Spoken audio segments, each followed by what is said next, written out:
अरे सुनो, इस आदमी को देखा है क्या यहाँ कहीं आसपास? नहीं भाई साहब, मैंने नहीं देखा। ठीक है। अरे सुनो, इस आदमी को इस इलाके में कहीं घूमते हुए देखा है क्या? जरा ध्यान से देख के बताओ। नहीं?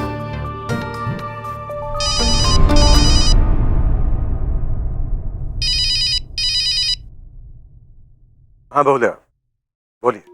क्या खबर? पृथ्वी मिला? इलाके के 2 छोटे कस्बों में पूछ चुका हूँ, तीसरे में ढूंढ रहा हूँ, लेकिन बहुलिया अभी तक कोई सुराग नहीं मिला उसका। मिश्रा जी, आप बहुत थके हुए लग रहे हैं हमें। पर कैसे पता मिश्रा जी, आपको इस तरह से थकने की इजाजत नहीं है, ना बैठने की इजाजत है। तो जब तक पृथ्वी नहीं मिल जाता, आप थक नहीं सकते, प्लीज। ठीक है बहुलिया। ओके।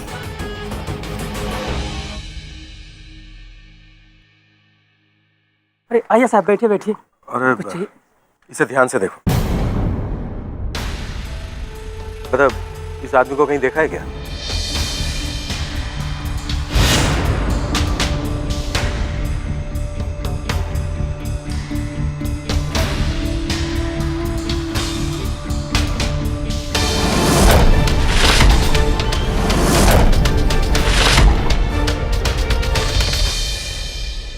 ये आदमी हाँ बोलना, क्या बोल रहा है? कहाँ देखा इसे? कब? बहुत बड़ा घपला लगता है साहब। आपसे भी पहले एक आदमी इसी आदमी के बारे में पूछ रहा था। कौन आदमी? भैया बोलो उसका। बड़ी बड़ी शेव, आंखें बिल्कुल लाल, और उसकी चाल तो साहब अजीबोगरीब थी।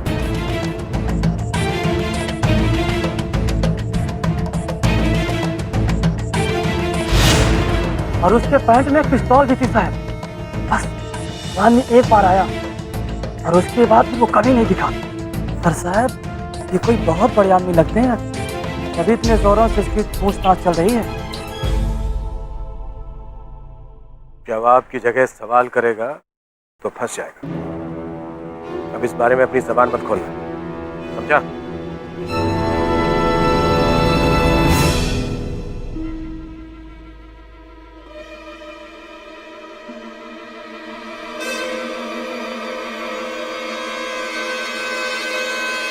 हेलो साहब, अभी अभी एक आदमी उसी आदमी का फोटो लेकर आया था।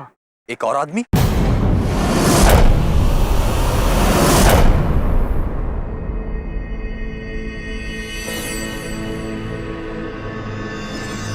दिखने में कैसा था? साहब वो ज्यादा लंबा चौड़ा नहीं था, उसकी काली शर्ट थी और उसके चेहरे पर चेचक के दाग भी थे साहब। बढ़िया सा।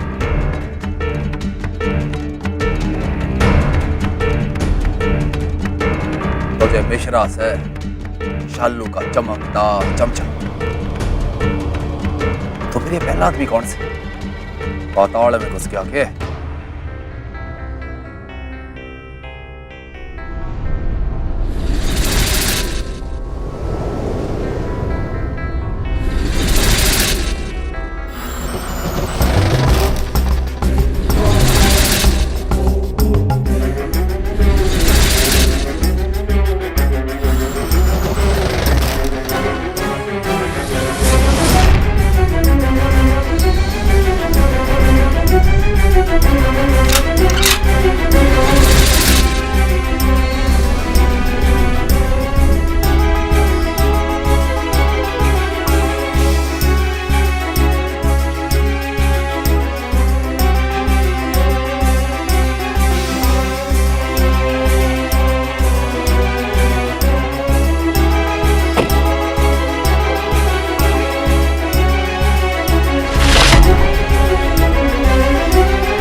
बीमारी से छुटकारा पाना है तो अच्छे बच्चों की तरह दवाइयां भी खानी होगी। लीजिए।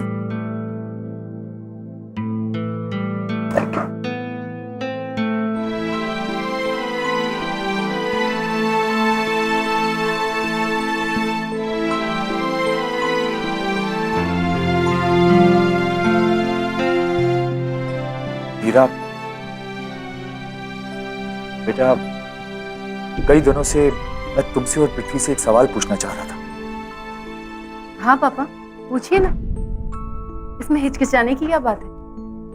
बेटा, पति पत्नी के बीच की मर्यादा में किसी तीसरे के बोलने का हक तो नहीं है, लेकिन फिर भी एक सवाल कई दिनों से मेरे मन में उठ रहा है।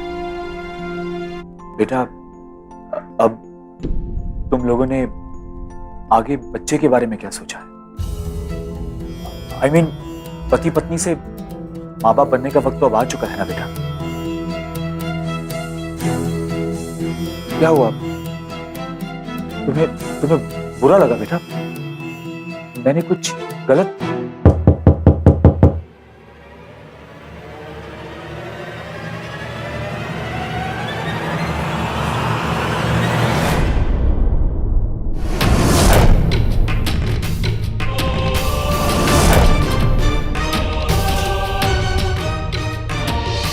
अपने चाचा को अंदर आने के लिए नहीं कहोगी मेरी प्यारी भतीजी?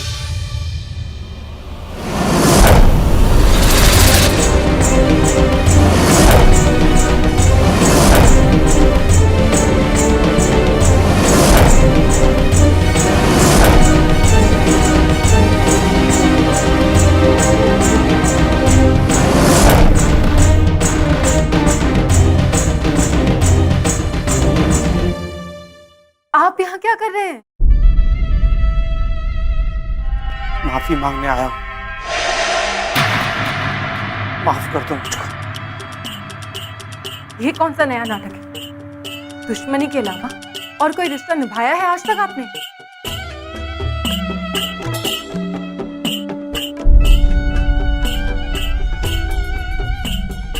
अगर हम अपनी जिंदगी से कुछ वापस मांगना चाहें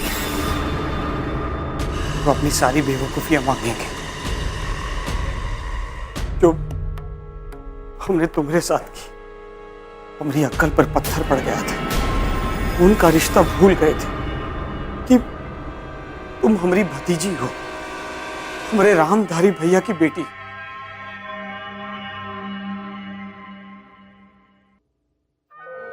और देखो मीरा,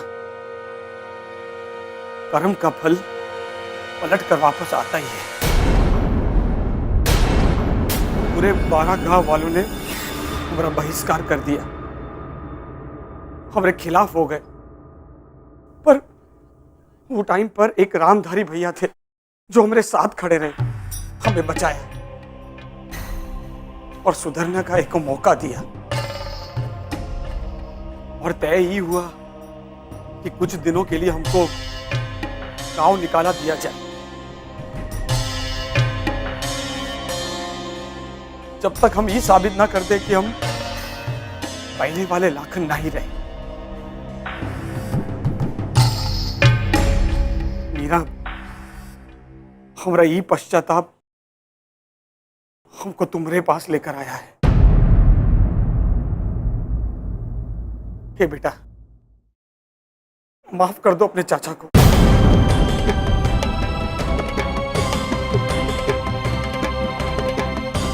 लाखन,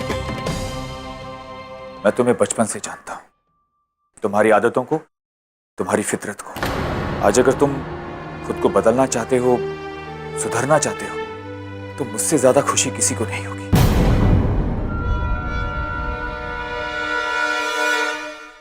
राजीव भैया, माफ कर दो हमको, माफ कर दो। अगर तुम्हें माफी ही मांगनी है तो मुझसे नहीं, मीरा से मांगो।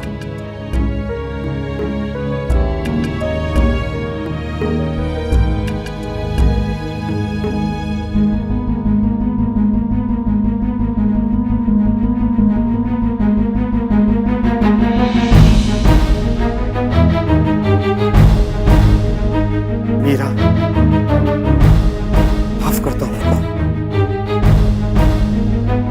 बस। मीरा, बेटा, दूसरा मौका तो जिंदगी भी दे देती है। हम इंसानों का क्या है? अगर पृथ्वी अभी यहां होता तो I'm sure वो भी यही कहता। उसे उसे फोन लगाएं बेटा। नहीं, पृथ्वी को फोन करने की कोई जरूरत नहीं है। ये पहले मेरे रिश्तेदार हैं।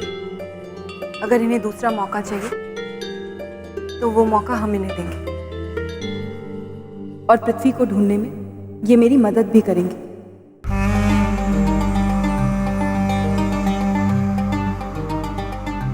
धन्यवाद बेटा। राजीव भैया, मीरा, कुछ वक्त के लिए हमको अगर यहाँ पर रहने को मिल जाता तो हम यहाँ से जल्दी चले जाएंगे। लाखन, ये घर हमारा नहीं है, और जो खुद किसी और की पनाह में रह रहा हो वो भला किसी दूसरे को क्या पनाह दे सकता है? पापा, और कोई चारा नहीं है। मुझे शालू जी से बात करनी ही होगी। आप चिंता मत कीजिए, मैं बात करती हूँ उनसे। हाँ हाँ बेटा।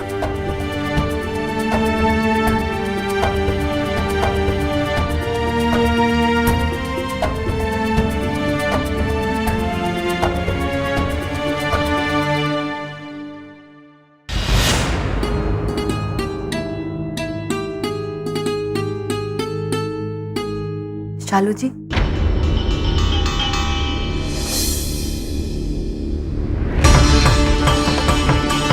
जी कहिए। हमसे अपने ही घर में रहते हुए कोई ऐसी गुस्ताखी हो गई जिससे आपको दुख पहुंचा हो?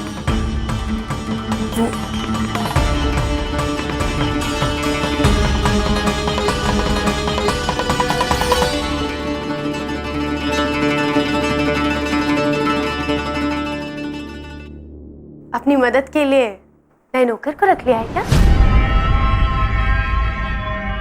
जी नहीं, ये मेरे चाचा जी है, लाखन नाम है इनका। चाचा?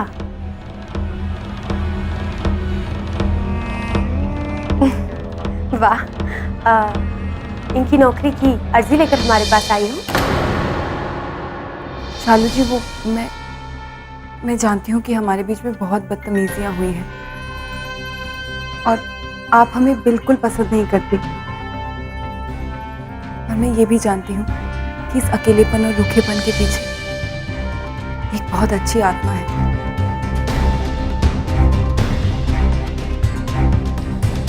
तो मैं उसी आत्मा से प्रार्थना करने आई हूँ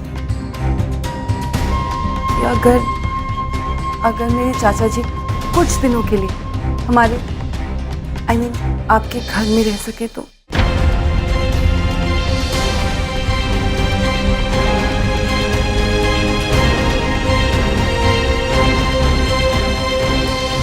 क्या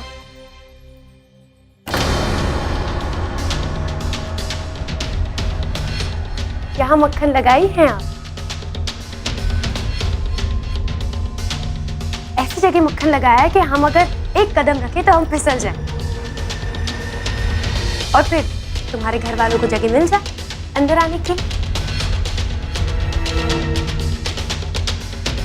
कमाल है मीरा जी।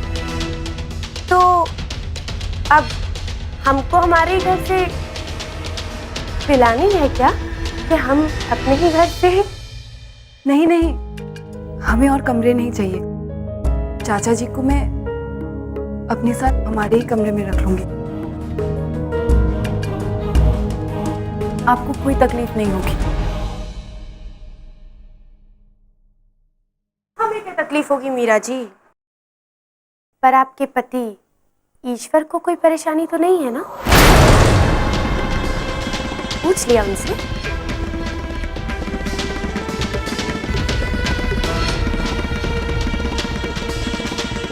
ईश्वर?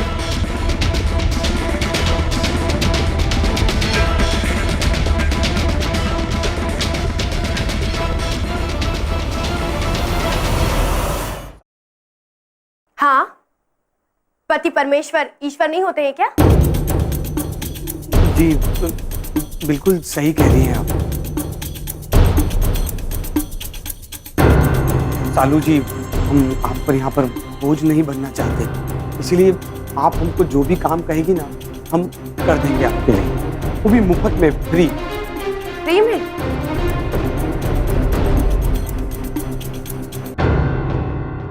ये बात हमको पसंद आई। मीरा, एक काम करो, तुम्हारे कमरे के बगल में एक कमरा है जो खाली पड़ा है, तो थोड़ा गंदा हो रखा है, उसे थोड़ा साफ कर दो, तुम्हारे लखन चाचा जी के लिए। शालू जी, आपका बहुत बहुत शुक्रिया। शुक्रिया कहने की कोई जरूरत नहीं। हमारे और आपके रिश्ते में शुक्रिया, थैंक यू, ये सब चीजें शोभा नहीं देती, है कि नहीं?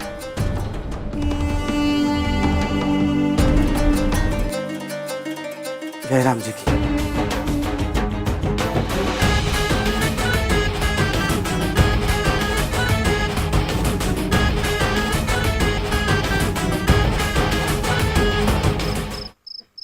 जब तक आप यहाँ हैं इसी कमरे में रहेंगे।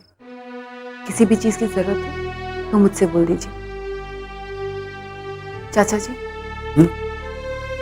मैं आशा करती हूँ कि आप वाकई में बदल गए। हम जानते हैं कि तुम्हें यकीन ना करने की बहुत सारी वजह दी है हमने, पर मीरा अब सिर्फ यकीन करने की वजह देंगे।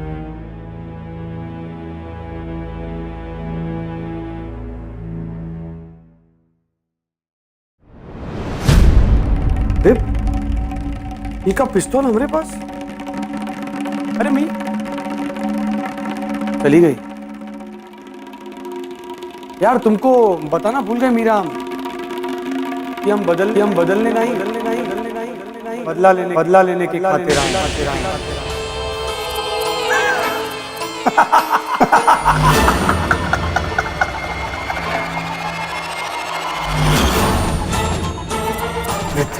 वी